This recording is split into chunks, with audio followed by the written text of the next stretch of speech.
Bulletin में सबसे पहले बात करते हैं हरियाणा की, जहां ई टेंडरिंग पर घमासान जारी है।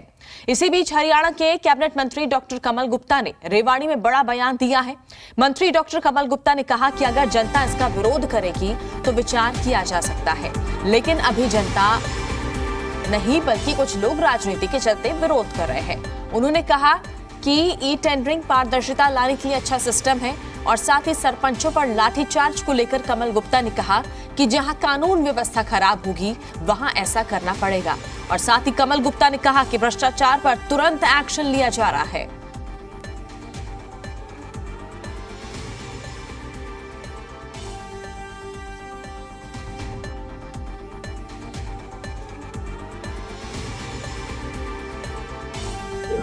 ई टेंडरिंग हमने हर सिस्टम को खरीदने को एक पारदर्शिता लाने का जो काम किया है, तो वो उसमें what is wrong in it. और अगर पूरी जनता कहेगी तो फिर विचार करेंगे ना। अभी ये पूरी जनता नहीं कर रही है, कुछ गिने हुए लोग हैं।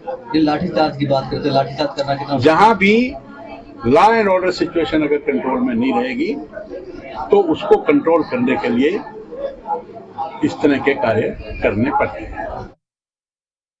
हम सब चीजों को देखिए, जब कोई सिस्टम हम चेंज करते हैं उसमें 4-6 महीने, साल 2 साल ठीक करने में लगते हैं। हम अगर एक शादी का कार्ड भी प्रिंट करवाएंगे तो उसको 3 दफा करवाना पड़ता है। हम करेक्शन करेंगे, फिर प्रिंट करवाएंगे, फिर करेक्शन करेंगे। तो ये तो 42,75,000 प्रॉपर्टी का मामला है। किसी का नाम गलत होगा, किसी का फोन नंबर गलत होगा, किसी की पैमाइश गलत होगी, लेकिन साहस है हम में, उत्साह है, हम सबको पूरा करेंगे।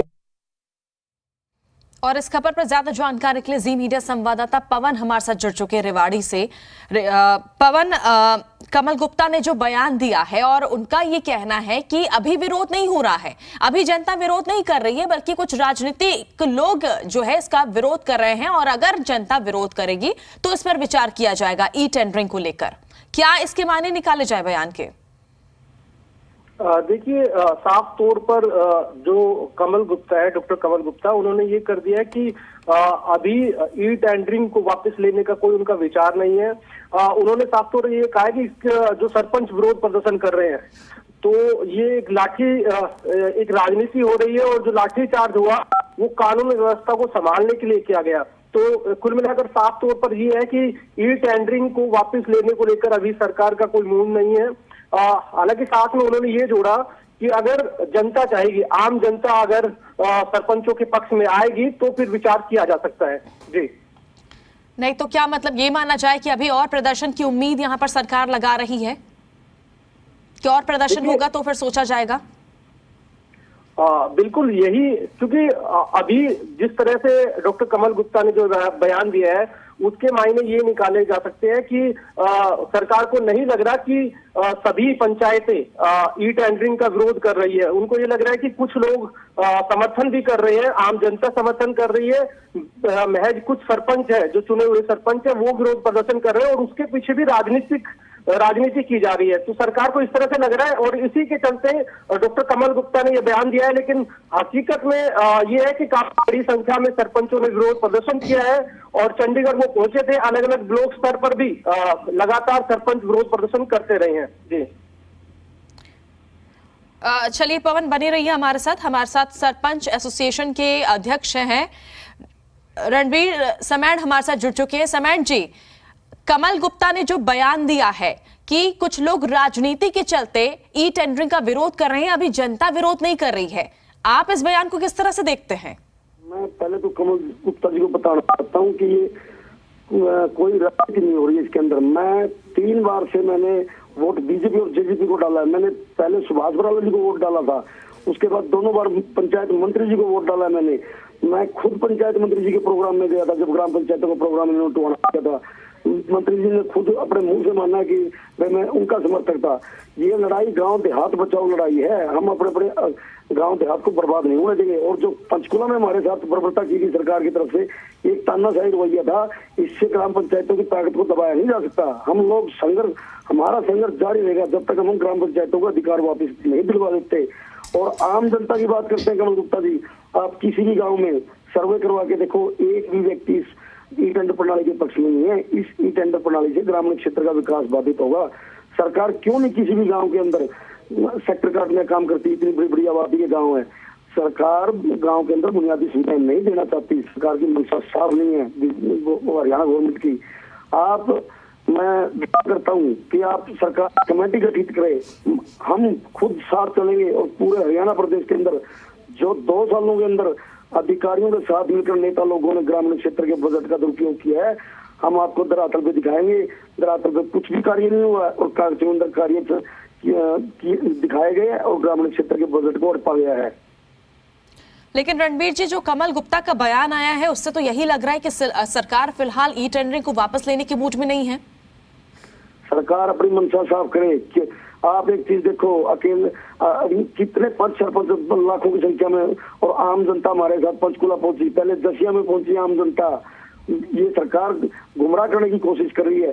आप धरातल पे क्यों नहीं आती सरकार? क्यों नहीं अपनी कमेटी गठित करती और गांव दर गांव हम कहते हैं कि हम दिखाएंगे सरकार को आईना कि आप देखो गांव के अंदर कोई भी विकास कार्य नहीं हो 2 सालों के अंदर। किसी भी गांव के अंदर पीछे ग्राम सभा की मीटिंग नहीं की गई जब ग्राम पंचायतें नहीं थी। सरकार की अगर विकास करवाने की मंशा होती तो 2 साल का कार्य सरकार के खुद के पास था, क्यों नहीं किसी भी गांव के अंदर विकास कार्य शुरू करवाएंगे? ये जनता को गुमराह करने की साजिश है। हम सरपंच जो लड़ाई लड़ रहे हैं, ये सरपंचों की लड़ाई नहीं है, ये गांव के अंदर रहने वाले हर व्यक्ति की लड़ाई है जो अपने अपने गांव देहात से प्यार करते हैं। नहीं तो कमल गुप्ता ने जो बयान दिया है यहाँ पर कि आम जनता तो इसका विरोध कर ही नहीं रही है, इसको लेकर क्या आगे आप लोगों की रणनीति होगी कि सरकार को किस तरह से आप दिखाएंगे कि जनता भी समर्थन कर रही है? मैं कमल गुप्ता जी से एक बात पूछना चाहता हूँ कि कितने लोगों ने आके पंचायतों का विरोध किया है कि हम इस प्रणाली के पक्ष में हैं? आप दिखाओ पूरे हरियाणा के अंदर। पूरे हरियाणा की जनता अपने अपने ग्राम पंचायतों के साथ है। कहाँ लोगों ने आके ग्राम पंचायतों का विरोध किया कि ग्राम पंचायतें गलत कर रही है और सरकार सही प्रणाली लेके आई है? आप दिखाओ कहीं भी। अब आगे की क्या रणनीति है? क्या आप लोग और आगे प्रदर्शन करने वाले हैं? क्या आगे आप लोग का प्लान है? हमारा संघर्ष जारी रहेगा और 9 मार्च को अगर हमारे अधिकार वापिस नहीं दिए जाते, जो टाइम दिया गया हमें मुख्यमंत्री जी ने बातचीत करने का, तो 11 मार्च को हम दोबारा करनाल के अंदर ट्रैक्टर ट्रॉलियां लेकर और आम जनता को साथ लेकर सीएम हाउस का घेराव करेंगे करनाल के अंदर। पिछले दिनों देखा गया था कि किस तरह से आप सभी को हटाया गया था, जो प्रदर्शन आप लोगों का चल रहा था चंडीगढ़ पंचकुला बॉर्डर पर, और जो आदेश आया था कोर्ट की तरफ से कि यहां से हटाया जाए सभी को। और ऐसे में अगर इसी तरह से आप लोगों को प्रदर्शन करते रहे और आप लोगों को हटाया जाता है तो फिर क्या आगे प्लानिंग होगी? क्या आप लोग का आगे का रुख होगा? हम लोगों ने माननीय हाई कोर्ट का सम्मान किया और हाई कोर्ट के आदेश की पालना करते हुए वहां से हमारा जो धरना स्थल था उसको खाली किया और हम अपने अपने घर वापसी चले आए, क्योंकि हम माननीय हाई कोर्ट का सम्मान करते हैं। सरकार तानाशाही रवैया अपनाती है। आप देखो जो भी प्रदर्शन हुआ है, सरकार सिवाय लाठीचार्ज की क्यों नहीं सरकार बात करती? जो भी लोग प्रदर्शन करते हो की मांगों को लेकर टेबल बैठ के क्यों नहीं उस मसले को सॉर्ट आउट करना चाहती सरकार? सरकार की मंशा साफ नहीं है। पंचायत मंत्री देवेंद्र सिंह बबली पंचायती राज के अंदर अपना कमीशन खोरी का धंधा शुरू करना चाहते हैं। आप एक चीज देखो, तो सभी मोस्टली विधायकों ने, जो पार्टी के विधायक भी देंगे, वो ग्राम पंचायत को समर्थन में आए हैं। एक अकेले पंचायत मंत्री जी अड़े हुए और मुख्यमंत्री जी को गुमराह किया जा रहा है बार बार। चलिए, बहुत बहुत शुक्रिया हमारे साथ जुड़ने के लिए, अपनी राय हम तक पहुंचाने के लिए। ये थे रणबीर समेट, जो सरपंच एसोसिएशन के अध्यक्ष थे, और इन्होंने अपनी बात रखी है। लगातार हमारे साथ हमारे सहयोगी पवन भी जुड़े हुए हैं। पवन, अभी आपने सुना होगा यहाँ पर जो अध्यक्ष कह रहे हैं कि सरकार अपनी जो मंशा है वो